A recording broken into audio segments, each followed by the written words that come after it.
So, it's finally happened. I've been suspended from UKIP. I received a letter earlier this week from the party chairman, Kirstan Herriot, informing me that I've basically been suspended for 9 months due to what she says as, well, basically referring to naughty comments I've made online. And she sent me this letter, which is frankly one of the most hilarious, ridiculous letters I've ever read in my life. For anyone who's never seen Kirstan before, here's a quick image of her. I make no comments on her appearance. In this letter, she has written to me, "Dear Mr. D. Head," getting my name wrong straight away. It's Mr. D. Heads, I'll have you know. I write to you following complaints about your online conduct that have been brought to my attention. This includes referring to other members as faggots, bumboys, and Stalinists. It should be made quite clear that UKIP has not and has never been a homophobic party, and the use of such derogatory terms is entirely unacceptable. I find this quite hilarious, considering I have actually been to a gay nightclub before, as well as have several gay friends. Anyone who's remotely sort of aware of young people whatsoever knows that we use words like bumboys and faggots in a jokey way to make fun of other people. We don't mean it. We don't mean that they're actually gay and that we're insulting them because we think they're gay. It's very clearly a joke. The Stalinist comment is actually a comment I made in a previous video in which I referred to the NEC as Stalinist wankers, which they are being right now by blocking Gerard from being able to stand, which is a ridiculous stance to take for a party that supposedly believes in freedom of speech and democracy. So she goes on to say, I've also seen posts and videos where you tell another member to go drink bleach, which you later justify as acceptable as it would not kill, and it is funny.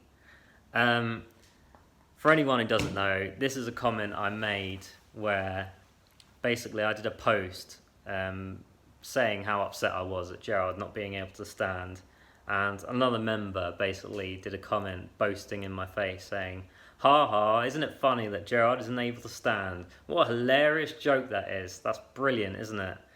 And basically in response to that, I actually commented, as a joke in a dark, humid way, "Go drink bleach, mate."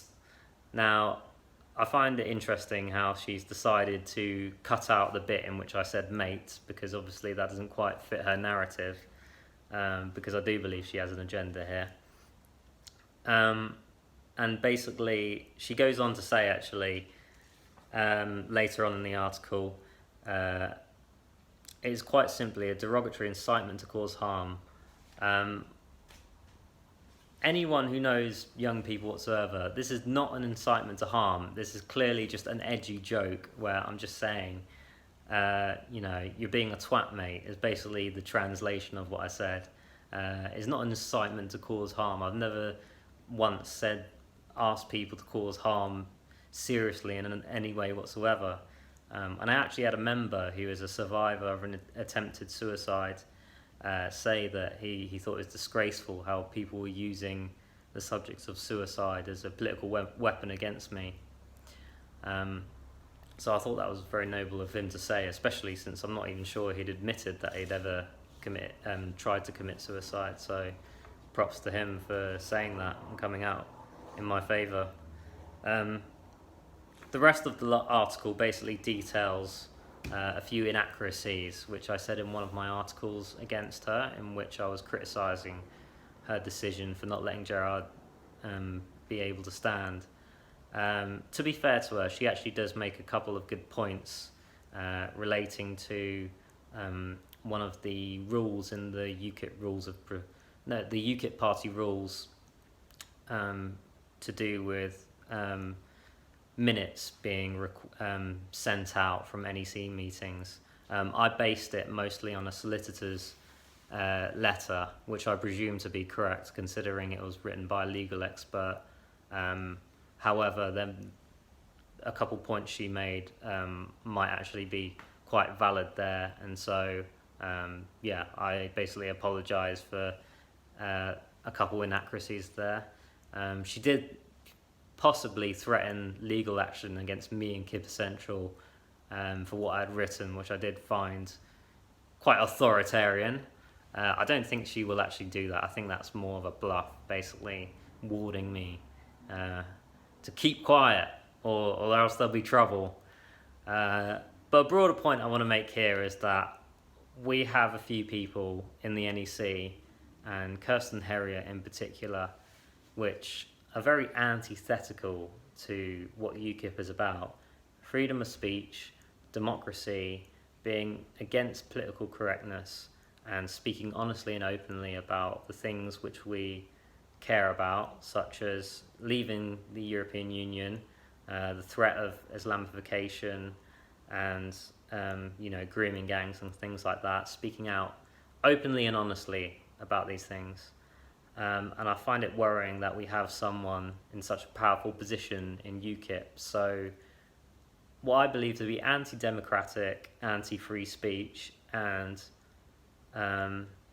just totally out of touch with the majority of the members of UKIP. Because honestly, if you talk to the majority of members of UKIP, you'll find that almost the entire, a massive majority are like me. They want to see Gerard stand. They don't want to see this political correctness, anti-democratic bullshit. They've had enough. And so maybe Kirstan Herriot should actually start listening to her members for once, and instead of basically deciding, oh, I know what's best for the party, therefore the members have to do what I say. Well, how about no? So all I will say to you is support Gerard's legal campaign. You can do that by going to the GoFundMe page. We do have a credible legal argument for getting Gerard back on the ballot paper, so the more support the better.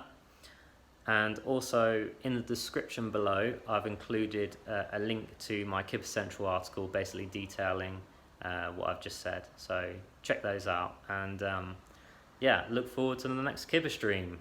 See you later, guys.